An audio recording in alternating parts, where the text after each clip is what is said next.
MPs were advised that the share purchase agreement between SAA and the Takatso consortium is a live transaction and sensitive by nature.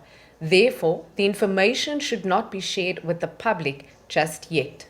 The issue here is simple, is the information that is before us, particularly the SPA, is it confidential? And my answer is yes, it is confidential. How do we treat it then as the committee? Of course, the committee must look at it, but it must look at it in a closed session. That's all I'm saying.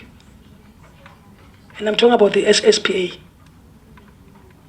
And the reason is simple, Chairperson, because the transaction is still live.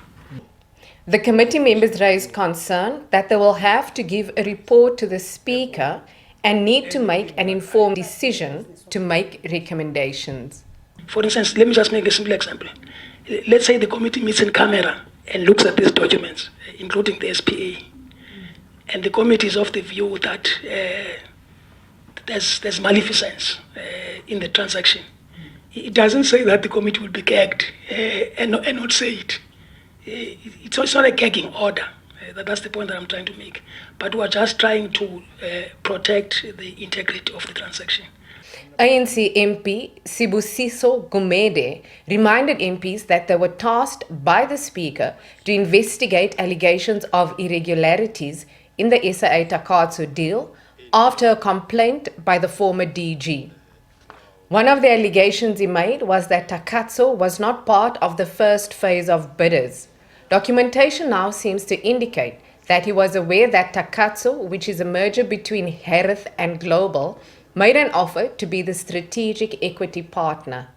Furthermore, in terms of the Molisane Memorandum, which the former DG signed on 8th April 2021, a proposal by Harith and Global, which later became the Takatso Consortium, was made to the DPE and were informed that this offer satisfied the DPE's requirements.